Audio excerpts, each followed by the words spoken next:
Great to have you here, man. Thank you for having me. It's good to see you here. And congratulations, by the way, on Letters for Birmingham. Thank you so much. I know it's already getting great reviews. We'll talk about that in a moment. Okay. But we all remember when you walked away from your season of American Idol as the big winner. Okay. And I know that there is this serious vetting process that goes on, but can you give us some insight into exactly how it happens and what happens? You have to fill out a serious questionnaire. They really look into your background. It's most definitely intensive. But I mean, just like anything that humans do, there are human errors. You know, I mean, people, make slip-ups. As I was watching the segment prior to us talking, about the young man that just got removed from the television show, I'm sure they most definitely did not want to have any negative press because the show is so positive. You know what I mean? Yeah, so, I don't buy the conspiracy theories. Right. I mean, a lot of people are saying a lot of things since Idol ratings have sort of taken a tumble. Right. Oh, they'll do anything to get press. You have to figure with the hundreds and hundreds of people they have to vet, right, something's going to slip through. But at the same time, you were sitting here rather shocked that it did. I noticed you were really surprised by the fact.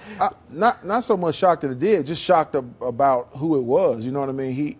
I guess, when you watch the show, you buy into the person's personality, so you don't really, get that from him. So I'm not really shocked about them.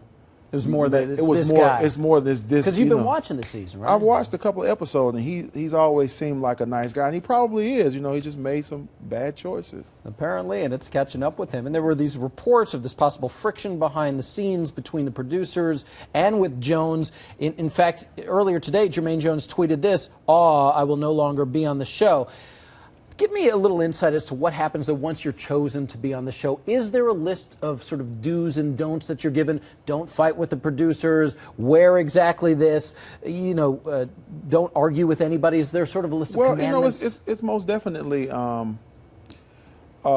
They most definitely have you in their machine. You know what I mean? So they, it's not like a don't do this, don't do that. You just know not to, do anything crazy. I mean, you're on television every day, so you pretty much know not to do anything crazy. Now, he did this prior to him being a part of that process. And a lot of times, people come thinking that whatever they did previously won't have any bearing on them participating in the show, which for Jermaine, unfortunately, is not the case because obviously, his prior criminal prior deal. background. Yeah, and if there's friction behind the scenes, it's kind of common sense. You don't want to mess with the people who are potentially making you a big star. I mean, and all the producers on the show are really nice. They're very helpful. I mean, even I remember with the Corey Clark situation, they were still very helpful with him at the point of him being released from the show. So they, I'm sure they're the same with Jermaine, and I'm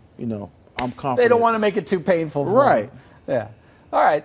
Listen, it's interesting to look at what's happened in the 9 years since you've been on the show. Right. Not just you, also other people. Kelly Clarkson, the first Idol winner. Right. Clay Aiken, of course, we're seeing him on Celebrity Apprentice right. now. Kelly is about to be a judge on a new show called Duets. Do you have any interest in reality TV? I mean, I'm interested in doing whatever, man. Right now, I'm focused on, on this album. It's been my focus for the past 8 months. I've been in the studio crafting it and making sure it comes out sounding right.